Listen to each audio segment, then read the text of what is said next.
Oh, bro, that was fire. Your boy was hyped, bro. I don't know. This 18 unit got me hyped over here, feeling some type of way. I'm just like, "Rah!"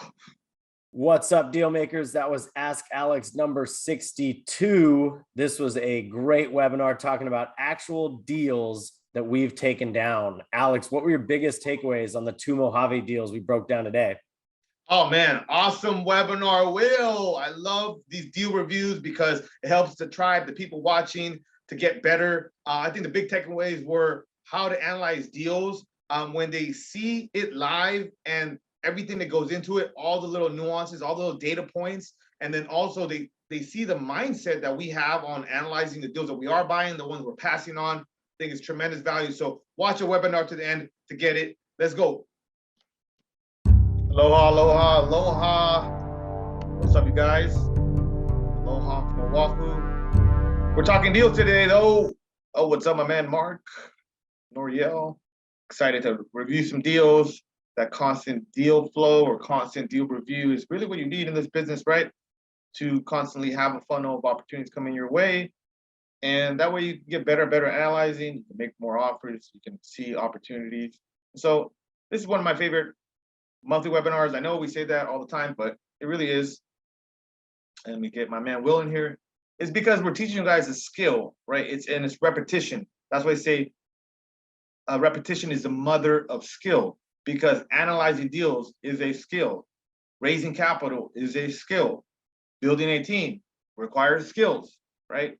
So what we're doing here is we're showing you guys how we review deals, why we review certain deals, why we do certain deals, why we don't do certain deals. So that way you can learn that skill as well. What's up, my man, DJ Ill Will? Yo.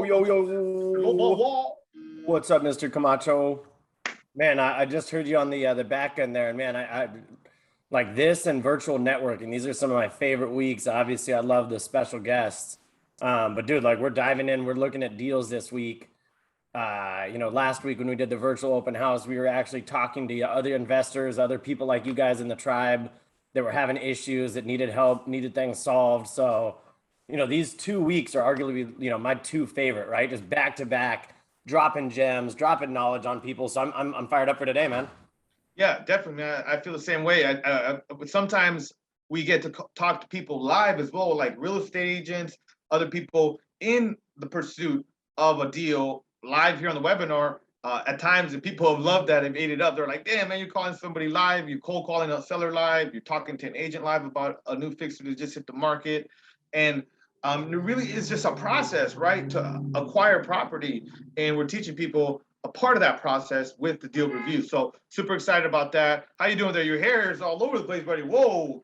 It's long. I mean, sometimes I pull it back and go back with it, but sometimes I let it out in front of the ears. So I kind of like the little Jean-Claude Van Damme look that sometimes you throw back. You put it back a little bit, Yeah, sometimes we go with this, pull it back a little bit like that, a little bit more straight down. But no, man, we're letting it rock today. I actually was just hanging out with one of our interns that's out in Maui. Was hanging out with Mikey just now down at the House Hack. Pretty cool to see Mikey down there. He's going to be doing some big things with us, and cool opportunity for him, right? Get to come out to Maui, intern, hang out with Alex. Now he's out here kind of learning from me, and he's excited. He's going to join our acquisitions team. So yeah. Always cool when interns kind of can grow into a role and find a role to continue on with the company. It's credit to Mikey. He's been kind of the glue over there on Maui on helping the team, because if you guys don't know, we had to basically fly in and port a team to rehab the house in Maui because we had to fire 2 contractors. Everything doesn't go according to plan. Thankfully, the market has really helped us out in that property. We're burying it and keeping it. And I'm sure we'll talk a little bit more about it in the thing, but check this out though. I don't want to overlook this opportunity to show you guys how, everything is interconnected, but a lot of it's based on action. And what I saw with Mikey is that he was already committed to the business and doing it. He was in the rookie future flipper program. I posted on that Facebook page, like, hey, I'm looking for an intern. He was one of the respondents, and he turned out to just be an absolute stud. Super happy. We're going to be bringing him on the team. What's going on my camera? So anyways, I think it's time for us to jump into the update. Yeah, tell us. I mean, I know you got a lot going on, and obviously we're really excited for, what's going on out here in Los Angeles, right? We got a big meetup scheduled for tomorrow, but kind of let us know. I know you're in a different background right now, so let us know where you're at, what you're kind of up to, and what's going on. Yeah, so I hopped over to Oahu last week on the weekend. Got to hang out with Eliam, one of our acquisitions managers over in LA. He got his first couple deals now, but on his first deal, we give team members the opportunity to come out to Hawaii and hang out.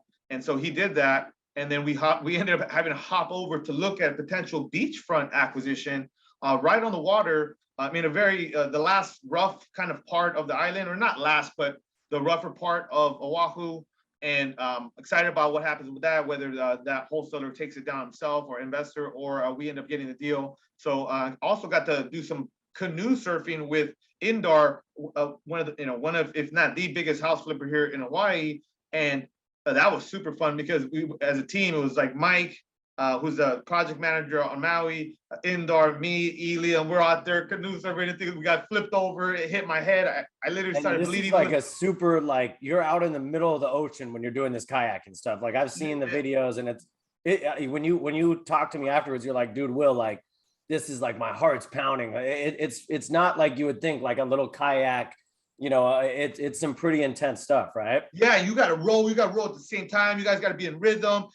He's in the back steering. I'm in the front of the motor. We got two guys in between. We're just going at it. It's exercise, it's teamwork, but it's super fun at the same time because the surroundings that you're in. So I'm big on experience, you guys, and it's great to make money, but it's even better if you could enjoy time with cool people that are also making money or in the same business, like we were doing this. Like how you mentioned teamwork. Like it takes teamwork, right? It's everybody has to kind of paddle at the same time. So I think that's really cool when you're with some high level people, yourself, Indar, Eliam, Mike, and you guys are able to, like, hey, we can be a team on this effort as well. So that's cool stuff, man. So that was cool. Went over, hopped back to Maui, but it was good to connect those friends, while I was there. And then also kind of more on the transaction side. We closed on those two Mojave deals. So great job, team. Wholesaler that we know.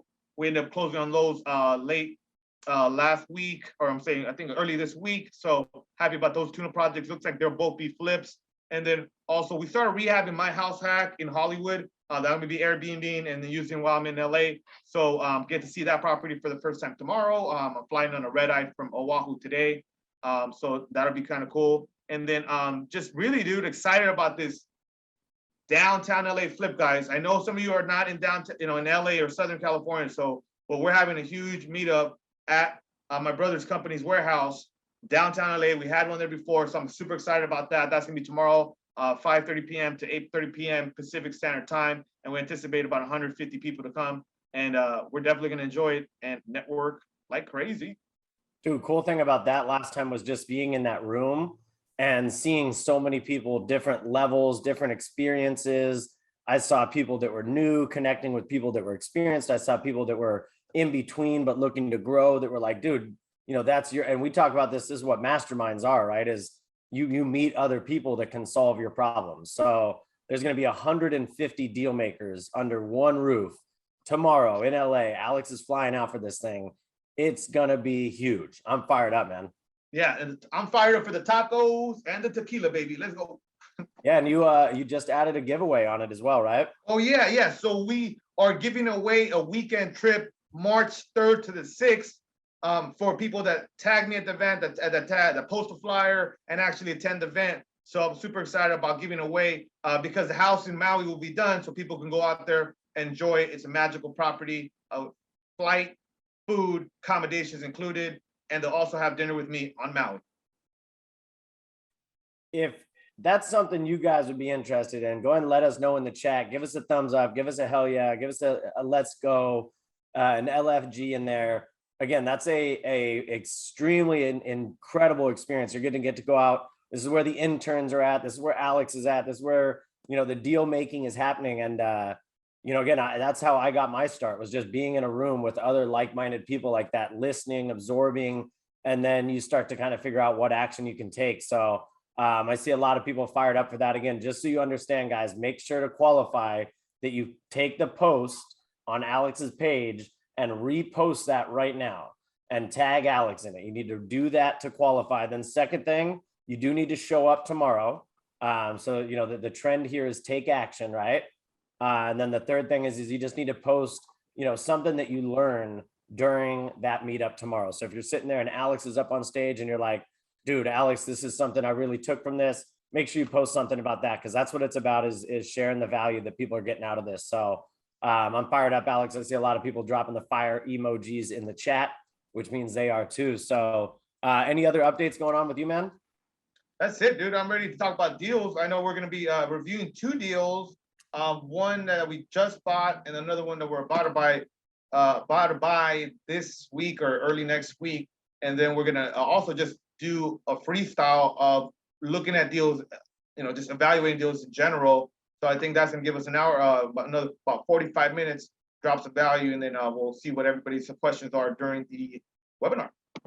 Cool. Let's go ahead and get things started then. I'm going to have you go ahead and pass me over the host, and then I'll share my screen here in a second, and we'll start looking at this first deal.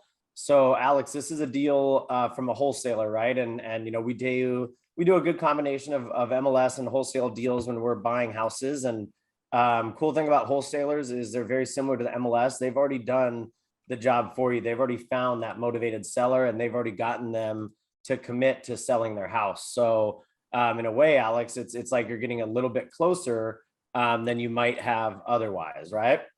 Yes, of course. So buying from wholesalers, everybody, it's funny, a lot of the new investors or people kind of getting started seem to kind of group everything together. Like, there's no deals on MLS. There's wholesale deals are all overpriced. But what they're not really seeing is that there are deals in every strategy. Just because they ask for a certain price on a listing on MLS or on a listing from a wholesaler, well, we can't call it a listing, but you know, one of those deals that they send out, that doesn't mean that that's what's going to sell for. So there's negotiation. There's also relationships that involve, perhaps, you know, also they get deals. Remember, wholesalers lock up deals. They kind of blanket it out, right? Because they don't have any specific purchase criteria. They're just trying to get deep discounts kind of on anything. That way they have enough spread to wholesale that to an end buyer or, you know, investor, whatever that may be.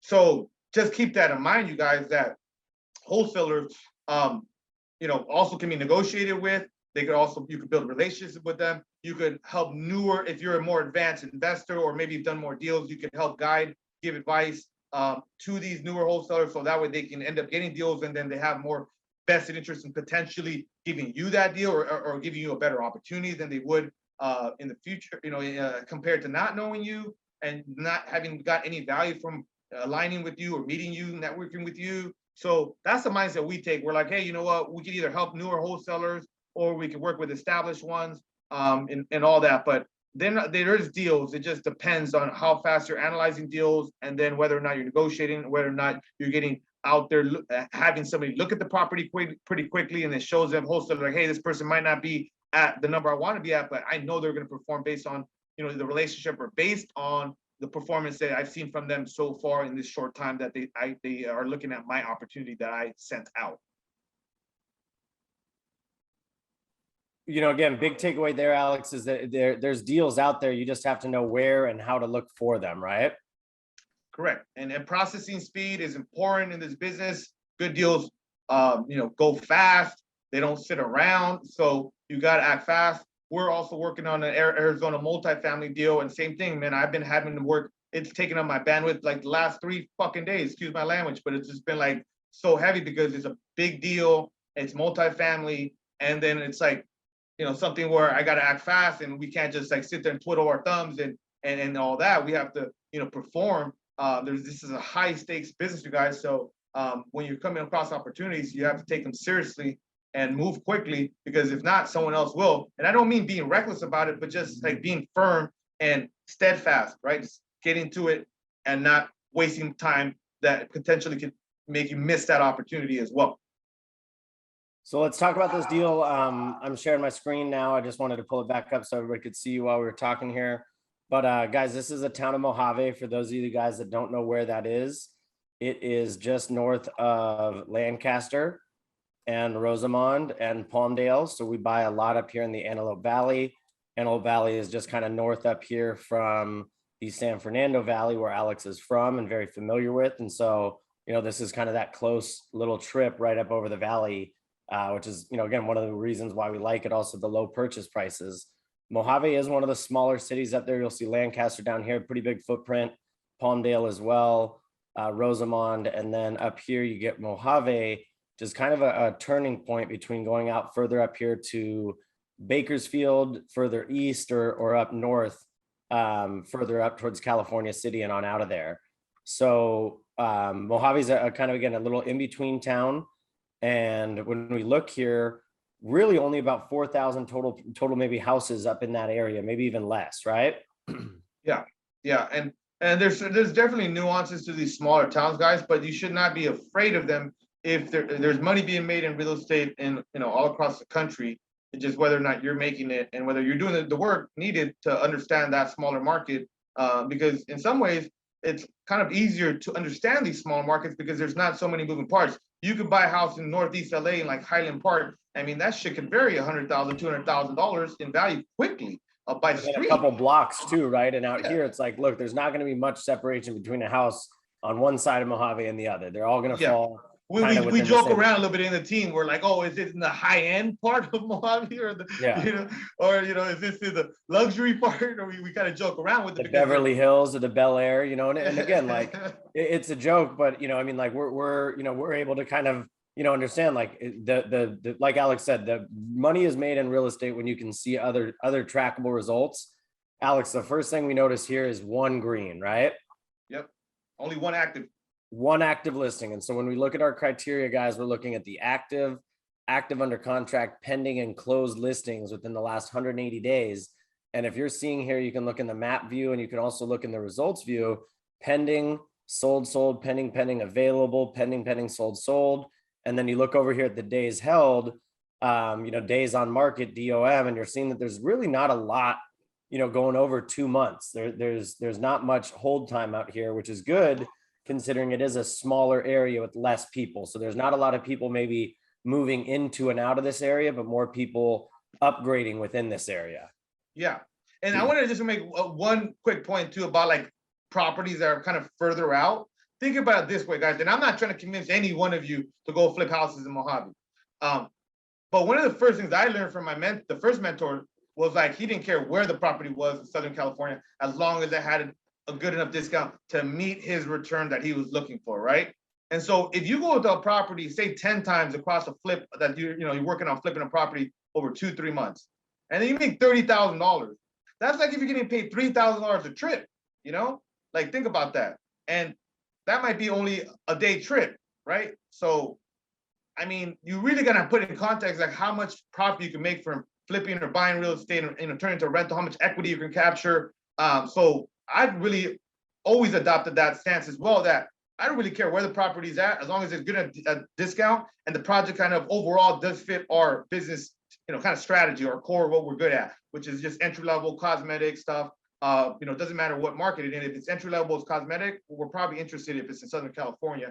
And then, the project doesn't have any real deal killers that we will talk about, I'm sure, in this webinar. So let's talk deal killers, right? And usually, Alex, we like to use Google Maps, right? That's one of the first things, although we have MLS access, the first things we like to do, guys, is just start off on Google Maps, because Google Maps gives you such a good idea of potential deal killers. Alex, what are some deal killers? Are you buying a house across the street from a prison?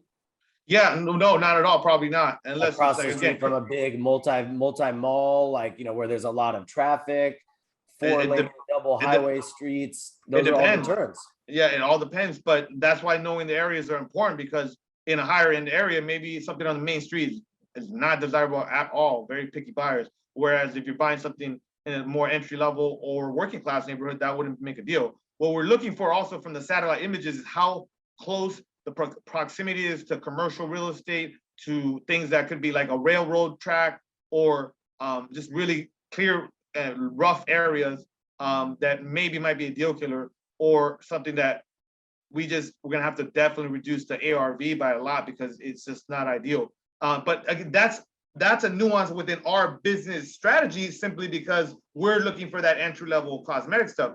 If you're looking something that you're renting by the room, or you're going to be doing something different like an ADU and you keep as a rental, maybe that might not be a deal killer for you. Just understand for us that we have certain deal killers and you probably should have the same. So looking at this deal, one thing we noticed, guys, is that Mojave has this big, flight area. It's a space station, space sports. So they have a lot of activity going on here, and then the commercial airline storage. So this is actually where they, store old aircraft. It's wild. If you ever drive past it, we drive by it every once in a while. Graveyard. Yeah, cool. The airplane graveyard, right? So I mean, when we drive out here, we see all these planes, and we're like, this is wild stuff. So that's on this side of the highway, and then there's this side of the highway, which is, again, we like to joke around, but this would actually be kind of like the newer, higher end side of town that's further from the commercial, that's kind of a budding new development, a new neighborhood that's kind of, growing over here. And we're right near the high school and a church, which is, pretty convenient when you're in an area, surrounded by those community areas. So couple kind of big points right there, and we'll take a look at the street view so you guys can see that as well. Please keep the questions coming, guys. We'll answer those if you can get them in the Q&A. Elmo, we'll get to that one here in a second, but first thing I want to just kind of show you is, you notice this house is kind of blocked. You can't really see it here from the corner, but this is our house right here, and then there's a second house right here on the corner that's not ours. So this is our driveway. Can I say something about the Google view real quick, Will? Yeah. So what I'm looking for, guys, generally is again, this is nuance to our strategy, the curb appeal potential of the property, because most of the buyers that buy real estate from us are entry-level family. Curb appeal is super important, you guys. If it's a very odd, weird looking property from the approach, that could really affect the impression, which is going to affect the offer activity, and just goes all the way down the line. For me, I see this, I'm like, oh, okay, it has potential there for us to completely improve that whole impression. Trim the trees, put some nice sod, put a nice gate. There's a garage there, put a new door. We'll do a beautiful fence. Yeah, you can see the potential that this property has. I'm also looking if it's in the part of, like, say, South Los Angeles, how bad is the parking? If is it going to be an issue for parking? If it's something that parking is going to be kind of important, say it's a rental or something like that. I'm also looking for the way that the neighborhood looks in general. And then I'm going to remember this, so then that way when I look at another comp, again, with Mojave is not as relevant, but when you're looking at, say, property in a different area, you want to see if the houses, the streets feel the same. And then is there any eyesores or any weird neighbors or anything like that. So these are all little, and I'm explaining this to you guys, but when you look at it, it's just quick. Once you get at reviewing so many deals, you just kind of, oh, wait, this is off. And then you want to look at zero in. Because what we're doing, you guys, a lot of what we're doing is we're disqualifying or looking for problems or looking for reasons we don't like the deal, more than reasons that you do like the deal. Because we're going to like the deal based on the numbers, and the better you can get at analyzing what you really have in your hands, the better you can have an accurate view of the numbers. That way you can gauge on how much you like the deal. I like the deal based on how much money I think I can make and how much bandwidth it's going to take from my entire team. Yeah, and let's take a look at some of these comps, and then guys, we'll pull up a calculator right here for you to see as well. I'm just going to zoom in for now on the base case, because we do have a limited amount of time, but this is what we're looking at this deal at, guys. We have this locked up at 130. So we're buying this home out here for 130,000, and we have a very conservative ARV of 230 on it, and we think it'll have a $50,000 rehab estimate. Now, we were able to get our contractor out to see the property the same day the wholesaler brought it to our attention, which is important. Like Alex mentioned earlier, you need to act fast, because sometimes these deals, if they are deals, come and go very quickly, right? Yeah, processing speed. It really is that fast. If you could look at a property the same day, it gives everybody more confidence, including the buyer and the wholesaler, buyer and the agent. Like, damn, this guy's serious. He's on it. Like, that's the impression you want to make. So this particular deal here, we're going to do 25% down, 100% of the rehab. That's a total of $83,000. And we went out with this deal for funding to our network at about I think it was $90,000, because we'll also include in, the holding costs and things like that. So we were able to send this out to one of our partners, and we have a chance to make $30,000 on this. And what we're looking at is a 44% return because we're only putting down, $80,000 to make 30,000. And, our timeline, because we have a construction team, because we have our resale team, and because we're going to price this thing low, we think we can get this turned in 130 days. So Alex, typically when we pitch you these deals, we start with the base case, and then you like to also know the best case and the worst case. And why is that?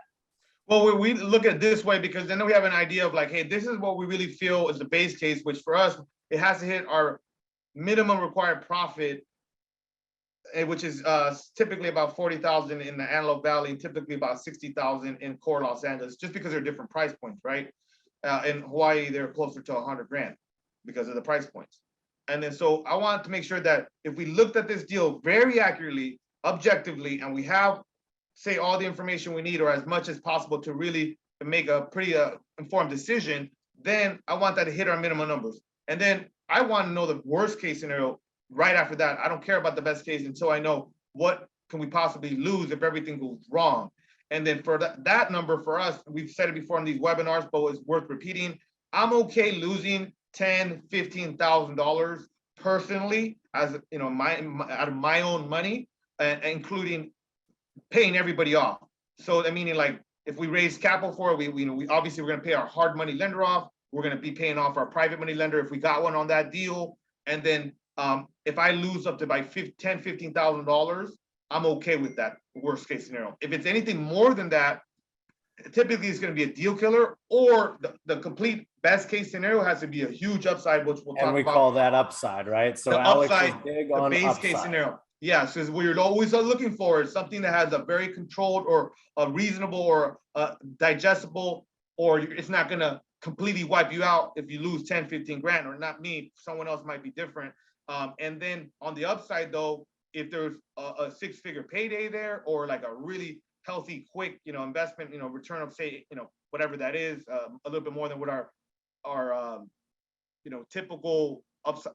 Like for example, we want a base case of 60 grand, and then the best case scenario, it's like, damn, we can make north of 100. That's what we're looking for. And if everything goes wrong, we can maybe break even, maybe we make $5,000, $10,000, $15,000 only, and everybody gets paid up, and then hey, we have a learning lesson. That's the deals we want. What we don't want is deals where like, hey man, if everything goes wrong, we could lose 100 grand, we could lose 50 grand, and then best case scenario, if everything goes right, we hit our minimum target, and then we make maybe another 10, 15, 20 grand. That's not enough upside. I don't really like that deal. Like there's just too much, potential for a downside risk, not enough for the upside. Yeah.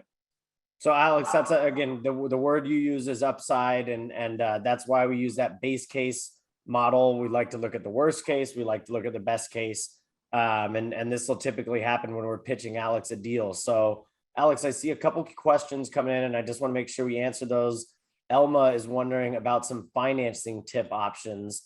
So if you don't mind, can you, kind of go over 25% down and what these kind of points mean down here once we get into here, and how we kind of can lock in our points and our interest rate? Yeah, so the very first thing we're looking to calculate typically is the potential profit, obviously, but then right behind that is the cash needed for that, which that's why we have a cash investment section. And typically we're putting 20, 25% down. Sometimes we're putting as low as 10, 15% down. So if you got a monster deal, you might be able to put very little down on that deal because you got such a deep discount. That's, it can vary. So let's say just put 20%, Will, because that's our average. And then the out-of-pocket rehab, well, you have to figure out, well, if you have to fix up the house, how much of that will be out of your pocket? There is programs where that hard money lender will let you do a draw schedule where they're going to fund, say, 100% of that 50, and then all you have to do is come out of pocket a certain amount. So say that's $10,000, and then you get refunded. There's a couple pros and cons. I don't think we have a bunch of time to talk about that, but pros would be, hey, you use less capital. Cons would be that, hey, you have to be on the hard money lender schedule. They have to inspect the property. Sometimes it requires you to use a GC, and you can't sub it out. So there's some nuances to that. But what the goal is to figure out how much money am I really going to have to use, and then also understand that this is going to be in increments. So when you buy the property, you need enough to like acquire it with the down payment, but then you don't need the rehab until later on, and then you need it in urban growth. You don't need the whole 50,000 up front. that's why the draw schedule from the hard money lender can be helpful. But also we would do in the past, we kind of fund them ourselves because that way we could go through it quicker. We didn't have anybody have to hold our hand. We had the capital, but as we scaled up, we've taken on some draws just because, you know, we're doing more deals. So I think it's relevant to explain that, you know, the amount of capital you needed can vary based on where you're at, but it's also something where it's not all due up front. And then also when it comes to calculating the deal itself, you want to see like, oh, if I'm going to use 100,000 in total capital and then I'm only going to make like 30 grand, kind So of a Alex, tight deal. touch on that again, because I think that's a big important part. Well, right? go back So, up so you can see both numbers at yeah. once. So when Okay. you talk about your total cash investment versus the return, like why is that so important, and why do we pass on some deals, you know, because that return is not there? Yeah, so we're looking for a certain amount of return, but then that return has to be based on how much cash is being used. So for us, it's about 30% return on investment, which really translates to about closer to 60% annualized when you really think about it, because you know we're flipping this property in 4 or 5 months, and then we're getting, you know, 40% return. Well, shoot, if you do that 2-3 times in a year, that's a lot more than 44% that you're seeing in front of you.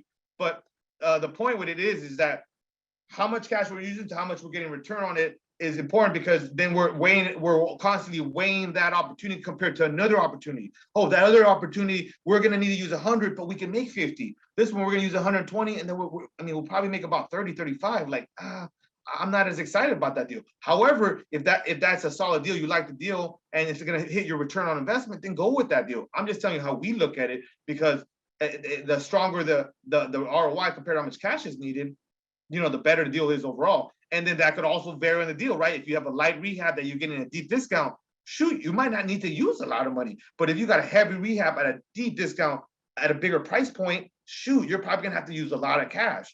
But it could also be like a multiple 6-figure payday, like in Hawaii, or a higher end flip.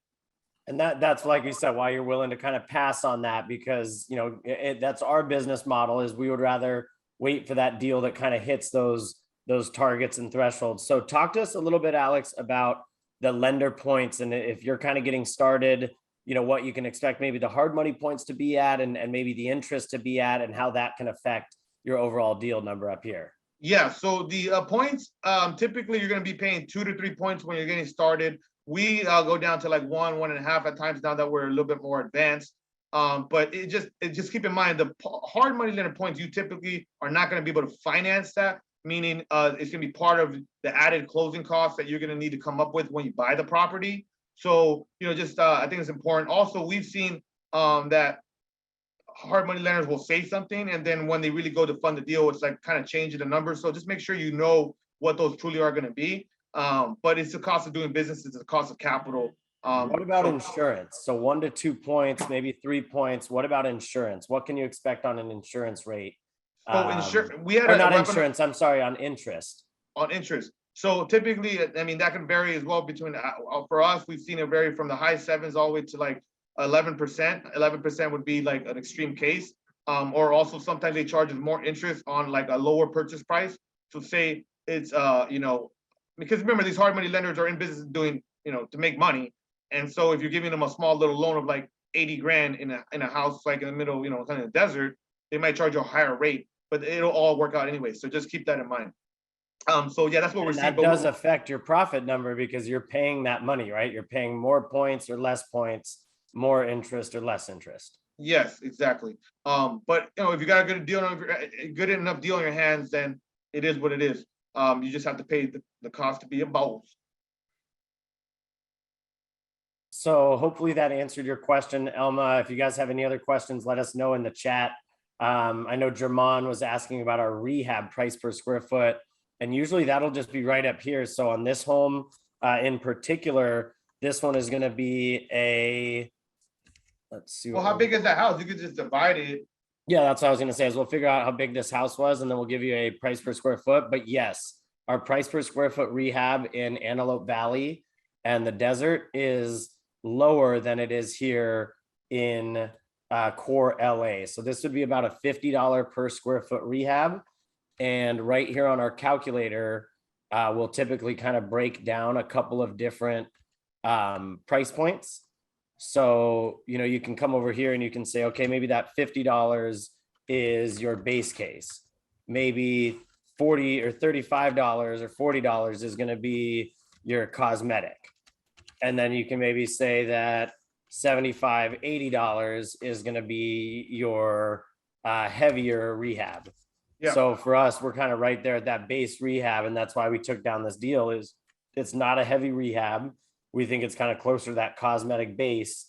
And we should be able to do that for about $50 a square foot out there. Yeah. Any other questions on this deal, guys? If not, we'll go ahead and pop into deal number 2. I see one more question kind of coming in. Elma just saying thank you. So what is the only difference on the scenarios? So great question. So Alex, when we run these deals on this one, it's a little different because we already knew the wholesaler price because he let us know what we needed to take it down at. But let's say you get an email from a wholesaler and you're trying to figure out what to offer. That's where you would change your purchase price. So you might be like, hey, the wholesaler sent this out at 150 or best offer. So you might put in at base, 140. You might put in at worst 150, and you might put in at best, hey man, maybe I can get this thing locked up for 137, right? Yep. And you can see how that is going to affect your number. Then the next thing is the rehab number changes. So Alex, what happens if our rehab estimate goes over? Maybe call it $60,000 right here, right?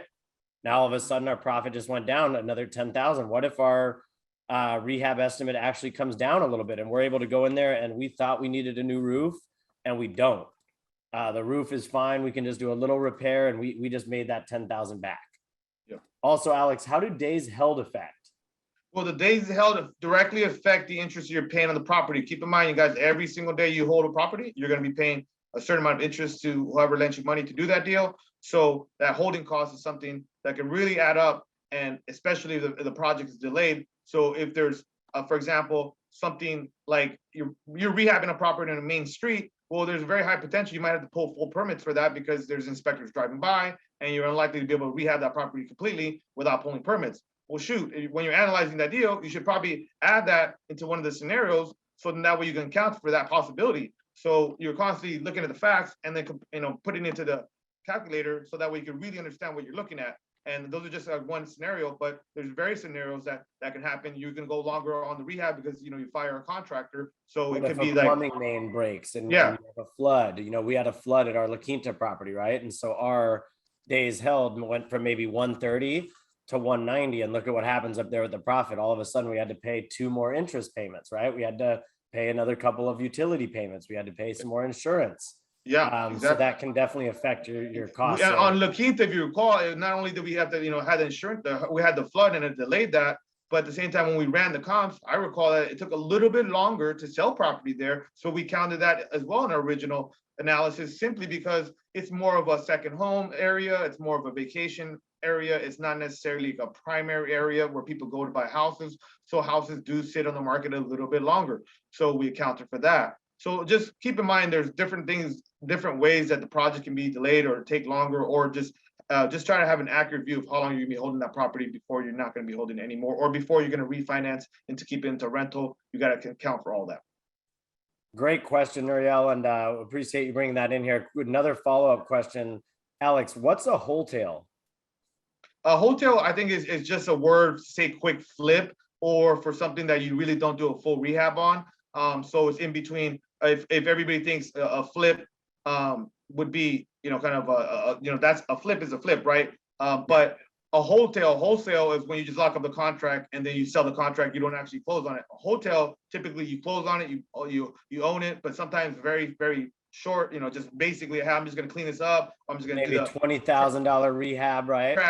Trash out, or something just very kind of minor. That's why it's kind of in between wholesale and flip, and it's like like a retail, but wholesale, so hotel. That's where you kind of get that term. But we love those because it just takes less bandwidth from the team to do a hotel than a full flip. And if you can say make a quick 50 rather than a slow 70, I mean the velocity of cash is very important, because then you can use that 50 plus a profit that you plus whatever money you put into the deal and get that money back faster and then get onto the next deal. So there's a lot of value for velocity of cash, and that's why you see a lot of investors do the hotel model on certain properties. It's funny you mentioned that, because we were actually planning on wholetailing the La Quinta property, and we went with a quick fix.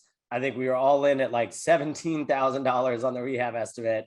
We go to list the property, and then there's a massive flood at the house. And it's just like, are you kidding me? We were set up, we were good to go. And we debated this back and forth. We were like, do we want that quick 70, or do we want to hold out and maybe drag this thing 4 or 5 months? Like Alex mentioned, a longer hold time because it takes longer to list properties out there. And you know, it came down to, man, what do we want to do with this scenario? Do we want to hold it for 90 or just go for the quick 70? So yeah, Nuriel, you can use this for wholesales, just like I showed you on here. You're going to just edit the days held and the rehab estimate. And maybe you can go up a little bit higher in your purchase price because, you know, you're still going to make a lot of money in a short amount of time. Yep. So, one more thing, Will, I'm going to add on that. So if you see, guys, these are just exit strategies, different ways to, you know, exit out of a deal. So just understanding that, and then that way you can apply it for the scenarios that might work on that. And also when you're analyzing the deal, you can analyze like, hey, this could be a good hotel. It's a clean deal. We get a good enough discount, we might be able to do this. And then so now you have this deal where it could be a hotel, it could be a full flip, it could be a BRRRR and a rental. So, you know, the best deals in the world are the ones that you're getting that have multiple exit strategies. So always look for that. Great point, sir, Alex. I want to jump into another Is deal. this a free webinar? Yeah, this is a free webinar, man. Just giving out the game right here, man. Giving this thing out for free. So let's look real quick there, guys. You know, and then I want to jump into this other deal. Just looking on here, like again, what we're using for comps is you're gonna look around the neighborhood. You'll see right here next door we had Gregory Drive, similar size, similar everything. Pretty similar driveway going up to the house and a garage. Went in 6 days and went for $220,000. And this house is pretty nice, but it's a little bit older and dated. And we just know that we're going to come in with a better product than that. There's a couple other comps, but you know, that's why we think 230, 240, 250 on our calculator is very, very attainable. Yeah, exactly. And then when that's what we found a like for like. We felt very confident on this one. It sold fast, and all these are data points helping us, you know, decide on the deal. But I think that was one of our favorite comps on the deal. I agree. Let's take a look at another deal here. I want to look at a deal that we just secured out in 29 Palms. So, Alex, what are your thoughts on 29 Palms? So it's an area, if people that don't know that, it's right adjacent to Joshua Tree, which, you know, we have a couple of projects going on in Joshua Tree. And it's kind of like the next, it seems very likely the next area that could potentially be good for, you know, investment opportunities, whether that be Airbnb, short-term rentals, or that be flipping some property or developing, you know, as far as like, because there's a lot of land. So we looked into it. I remember we were getting pretty close on a couple deals. We didn't close on them, but then one of our good wholesaler friends, Alan, he ended up getting a deal and he was able to wholesale this to us. I kind of beat him up a little bit on the price because he's my boy. So, you know, he showed us some love, got us the deal. But I'm excited about it. This, you know, 29 Palms also has an entrance to the Joshua Tree National Park.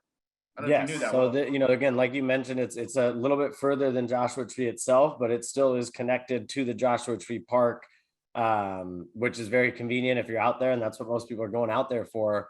Alex, like we said, we start off in the Google Maps view, so we can just kind of take a look. And you know, the first thing you kind of notice from this is we're in that core town area of Joshua Tree, and Joshua Tree being, you know, a kind of smaller area, you really have one of two properties. You're either in the core town areas, or you're a little bit further out from those town areas in areas with a little bit more kind of land and privacy. So here we are, we're kind of right here. We're in the kitchen town, we're in the desert area, and you can come right by the casino down Utah Trail. And this gets you directly into the 29 Palms entrance. So as Alex mentioned, very close by to the park, the Joshua Tree National Park down there. That's, you know, a big reason why people are coming out here. So Arch Rock is one of the more popular viewpoints out there, Skull Rock, and those are very, very close by to the entrance here near our new flip property. So Alex, anything you notice here off of the roof of this property that's a little bit different than maybe some of the other properties in the area? Yeah, so it looks like we had solar, and then we asked about that because that's the first thing you want to ask is this a paid off solar? Is it a lease solar that, you know, who is the leasing company? simply because you want to understand it could be a pro, it could be a con to have solar. And I know it's kind of weird to say it's a con, but it's a con because if this is a very expensive lease with a shitty company that's doing the lease, that could be a big con, and it can be a big headache. And I've experienced it before. So just kind of FYI on that, guys, you really want to find out if is this lease or it's a paid off system, and then who's the company, and then is it transferable if it's a lease?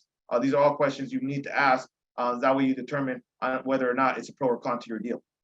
Yeah, and I mean, second thing you notice here as well is just like we have one of the larger lots, right? So there's these smaller kind of shotgun lots, and Alex will always notice these when we look over LA properties, because those are the little nuances that you notice. Maybe some houses over here are all double, and these are all double, and then we have some singles. So we are in that better position. We have a little bit of a bigger lot compared to some other people, which is more times than not more desirable when you're out there in the desert, right? Yeah, exactly. We could see we had the double lot. And I know for people that don't invest in the desert or had done anything out there, it's pretty obvious. But yeah, we knew it right away. Like, yo, this is a double lot. The other property we're comparing to, some of them did not have a double lot. And we're like, okay, well, more land is always good.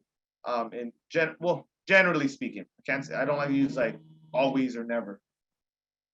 So good or bad solar companies, Maria, just because you asked that great question, it really is more dependent on the lease itself. So some leases, and you choose the lease typically, just like you choose your mortgage, when you go to buy a house. So some people choose to pay more early and less later, and some people decide to pay less earlier and more later. So sometimes if you're buying a house, you get stuck with the more later years where the price is going up higher and higher in those back end years. And again, you just want to make sure that you understand the lease before you get it. This particular lease, we had the seller paid it off as part of the transaction, so we were purchasing a completely paid off non-leased solar system, which is in most cases best because you don't have that situation. And Stephanie was asking about MLS access. If you can get access to the MLS, I think it's the best, but you can do this exact same thing that we're doing through Redfin, through Zillow, through any of those. It's just a little bit different, and you just see yellow circles instead of red circles for sold. Yeah, and you definitely can do a lot with Redfin and some of the other things, but ultimately you need to find access to MLS to really get great at this game. I can't stress that enough. It is what it is, but when there's a will, there's a way. Love it. So Alex, we got a couple other questions coming in, and Giselle's got a great one. You mentioned earlier the multiple exit strategies, right? What are some of the strategies that we have out here in the desert? Okay, so first is a flip. I'm not saying first like that's, I'm not saying that would be the first thing. I'm saying, we can flip, you can flip property. You can buy it cheap enough. A lot of people are investing there. You can flip it to somebody that's gonna do an Airbnb. You can flip it to somebody that would, maybe want to live there. You can wholesale property, right? You lock up stuff. There's a lot of activity in the desert, so you can wholesale stuff.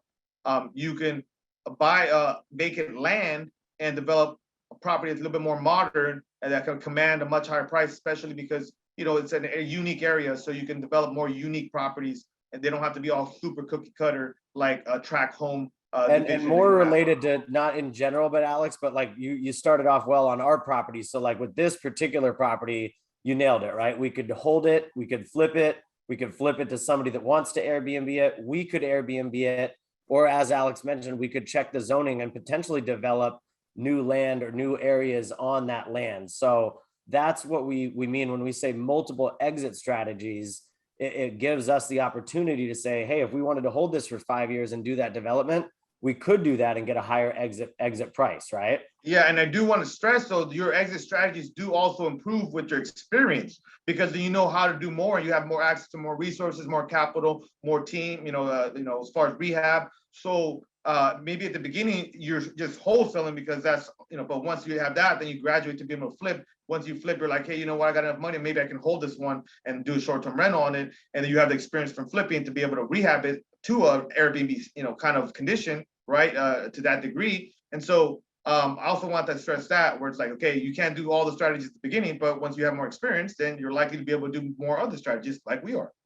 And exactly, we started with mainly flipping, and once you acquire a little bit more capital and can afford to hold and not need that flip back, that's when it comes in. So Giselle, your next question was, how do you know when you can get a property under contract?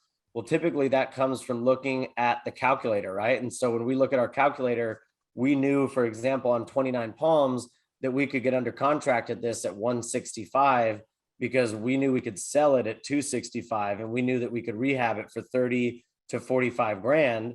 And, you know, if we go anywhere in between those, we think we're going to be pretty good off. And so let's say this even is a little bit more, you know, realistic at 40,000. We're still going to make 34,000 if this is a regular flip. So this meets our criteria in a short period of time, desert property, but we could also hold this, which is where it really becomes valuable, because maybe we can burr this. And like Alex mentioned, as we get a little bit better, as you get a little bit more experience as an investor, you start to notice which properties you can do that to and which you can't, and which make more and more sense. And then sometimes with the property values changing the way they have, especially the last year and a half, like we, for example, with Maui and the Hollywood one and a couple other ones, like the reason we've been able to keep it is because we got good deals. We got, you know, the rehab under control. And then with properties kind of appraising, it makes us more likely to be able to burr it and refinance it and keep it. So, you know, it's not, you know, it's very important to be in the market to benefit from the market. Yep. So great questions, guys. Keep them coming. Again, we want to do this so that we get you guys some answers as well as get you guys some info here. So looking at this house, we just wanted to kind of, again, show you guys there's a 240 right over here. You're going to see a couple other nice properties in the area, 240s, 228s, 234s, 220s, 250s right here on the corner. You know, these houses are 238, 265. So when we look at our 265 fixed up, we're very, very confident that we think we can get that. And we can be even more confident because when we got our appraiser or our BPO, our buyer price opinion back on our hard money loan, they actually came in and said that they think the value of this could be as high as all the way at 300,000.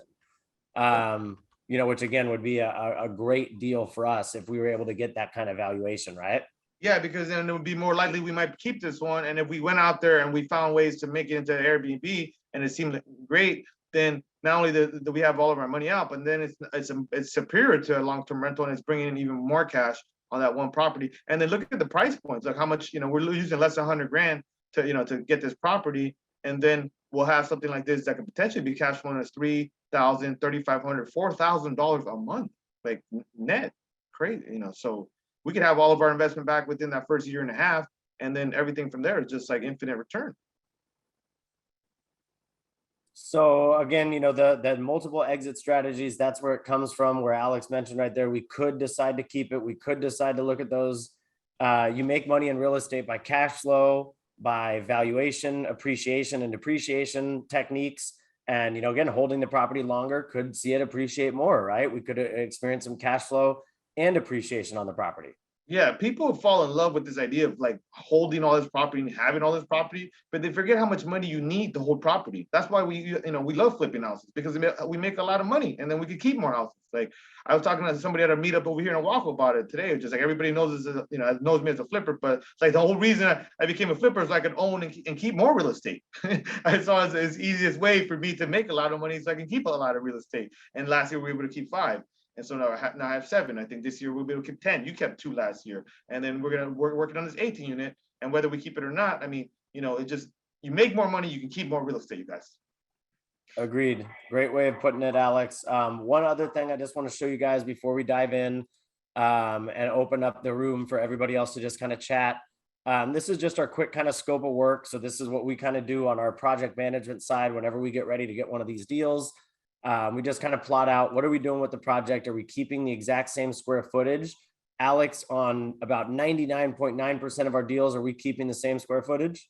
Yeah, so somebody asked me today at that meetup as well, like, what is your niche? And basically, we're fix and flip, entry level, cosmetic rehab, single family company. That's our core niche, our bread and butter. So we are not developing, we are not doing ADUs, we're not adding square footage to property 98% of the time. And that's the multiple exit strategies. Is somebody else might look at this and decide, hey, you know what, my exit strategy, Alex, is to build 500 additional square feet and have a 2,000 square foot home on this property. And then it would be worth 400,000. So their calculator would look completely different than ours. Yeah, and they, and there's a lot of value. There's a lot of ways to make money in this business. So if that you guys fires you up to do an ADU or to build something from the ground up. But all I encourage you to do is try to follow somebody that is kind of doing that already successfully and not try to reinvent the wheel. The reason we're getting really good at what we're doing is because I paid almost 3 years of my life to like understand the business at a very detailed level, a very high level. And I made very little money for those 2.5, 3 years. But then I learned a real skill, a real knowledge, and something that I could then, parlay into being kind of great at this alongside with, my team and my amazing partner with Will and, Paul and all the people that I get the privilege to like work with. But like, just because people have all these ideas, oh, do this or that. I'm like, yo, just go do that then, follow someone that's already kind of doing it. And then if, that way you can figure out like if you want to do that long term or not, or how you fit into that, because flipping houses and wholesaling houses is not for everybody either. Great stuff, man. Again, guys, we put this together just real quick, just so that everybody on our page can make sure that we're together on things. We usually like to do this before we look at the property, see what we're doing in terms of things. You might see something on there and be like, oh, I can get that cheaper. I can get that for more or less. Again, these are just rough estimates just so we can get an idea. And then typically we'll have our contractor and a home inspector go walk those properties to verify that everything that we've kind of seen is correct on there. Anything else on those deals we want to share, Alex? If not, I want to go ahead and bring everybody in and we can kind of share the screen here and end it up with some questions. No, I think just a couple of points, I guess, would be that, hey, we're actively buying. We're constantly figuring out other areas that we can invest in. Some Mojave. At first, we didn't want to buy it, but then another lender of ours is able to fund out there. So we're like, okay, cool. If our other hard money lender is willing to do deals out there, what do the terms look like? So it's a constant moving puck, you guys. That's why action is so important, because you could learn something for a whole couple months and then it's not as relevant as it was. Things can change that fast. We're like, okay, oh, you're learning everything about text messaging and then you can't text message anymore because the carriers are kind of outlawing it. Or you learn everything about house hacking and then they change the guidelines up a little bit. So there has to definitely be a balance between learning this business and all that, and then actually taking action so you can be in the business, and then you can be constantly adjusting, making adjustments like we are, and based on the numbers. We're like, hey, the numbers are working over here in Antelope Valley, let's double down. The numbers are working over here in Joshua Tree, let's double down. The numbers are working on cosmetic, in general, double down. So what's up, Caesar? What's going on, guys? I'm super excited to see everybody tomorrow, man. Let's go. What's up, Noriel? What's up, Hector? What's up, Cecilia? Are you winning that trip to Maui, Caesar? What's up? What's up? I'm winning it, and I'm bringing you, Will. You're bringing me. All right, let's go. I love to hear that, man. We gotta get you out there swimming with the turtles, buddy. Come on, man. Let's go, baby. Yeah. What's up, Andy? What's up, Mr. Edward Inchpeses? Caesar, I'm offended, bro. Caesar, I'm very offended. So guys, I hope you guys got a lot of value out of that, man. I think this is, like I said, Alex, like probably one of my favorite webinars outside of that virtual networking. Who here made an offer this week? Okay, I see some hands going up. Noriel, I know one of your questions was, how do you make offers if you don't have financing in place, right? Yeah, so I think you might have answered that in the past, but if you don't have the funding, you got to find someone that does have that funding available. Or it's tough because as soon as you make an offer to an agent, they're going to say, okay, send over your proof of funds. And as long as you don't have proof of funds, they're going to more than likely, go with an offer with somebody that does. But that's where you just would pair with another investor and say, hey, I'm going to find deals. You fund them, we'll split the profits. What kind of deal are you talking about? What kind of offer? Like, obviously, if you find something in the MLS, if I don't have the financing to make an offer, right? Because they're going to want to see proof of funds, like Will said. What's the best way to find someone who already is, like I said, an investor ready to? If I find something, we can lock it up, and if they like it. Yeah, well, yeah. The best thing is to have some type of, some type of understanding with somebody like that, because then when they ask you for that, you don't have it. It's like, well, how are you going to move forward to get consideration, get that deal accepted? That was one of the things that I came across. I had flipped about 60 something houses with these two investors, but I was never on title. And so I had a couple $100,000 and I went to go flip my own first house. I had a deal locked up. It was good to go. And then they wouldn't give me the funding because I hadn't been on title and couldn't really technically prove that I was, part of those deals. And so I had to find, luckily I was able to find somebody, but then I had to give them half of the equity. But then I made a hell of a lot more on that deal than I did all the other deals I was working with the other investors, because like I was only making 10% and 2,500 on the first guy. And then him, I was making 50%. But there was also a benefit to that. I didn't have to actually use my money. I made him use his money because I'm giving you 50% of the equity. I already got the deal. And so then I was into the deal, 50% equity, none of my own money. And then I was on title. And then, I did 2 deals like that with him. And then I was able to do it on my own. You see what I mean? So there's a bit of a potential transition there that you might need, but it's not forever. It's what you need for that type of scenario. But where if you were like with the homeowner and you got a direct to seller deal and you got the contract in your name, you can go figure out later, like financing, right? Because you're dealing with that seller. And then same thing with the wholesaler. If you're dealing with the wholesaler, well, damn, yeah, you got to have your ducks in a row for that too, because it's a yes, no, or whatever your number is when it comes to wholesale, typically. Sounds good. I appreciate it, guys. Yeah, for sure. Guys, what up? We got some new ones. I think we had JP in before. What's up, JP? What's up, Dominic? What's up, I know Dominic came out and helped me do some work over at my house hack, and Noriel did too. So appreciate you guys coming out and doing some work and learning. And I mean, like, again, like that's the first step, is taking action, learning about the side of a deal. Next step is just, when you think you have a deal, give me a call and let me know, and I'll review it with you. And if we have something close, like, we'll see if we can take that thing down, man. Yeah. So Will, I made you do a lot of things that I didn't want to do anymore. And now you're making other people do things that you don't want to do. I see the pattern here. I see the pattern here, guys. I love that demo work. I enjoy the demo. Man, when I did demo with these guys, I learned more about a house than I had in a while. We had Will Orozco there, an electrician that's way smarter than I am. And I mean, like, you put some smart brains in there and you learn about a house, some things about a bones that you never would have known before. So it was definitely good times. Gotcha.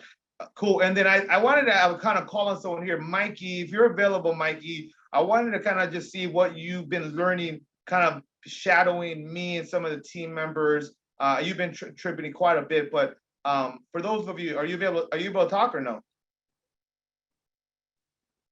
Mikey might have been driving back. I know he probably dropped. It's cool. No, he's one of our interns and now turned into a team member. And I just wanted, from his perspective, wanted to ask him, but it's all good.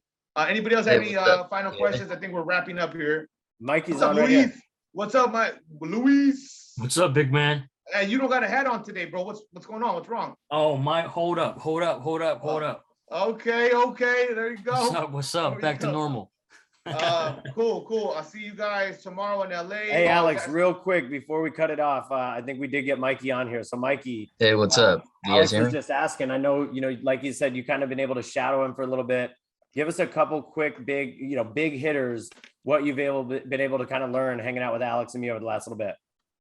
Hanging out with you guys, it's just definitely just mindset, like just changing how you live, how you take action and everything, and just the network too, just being able to network with all these high level people. It just kind of brings you up there with them.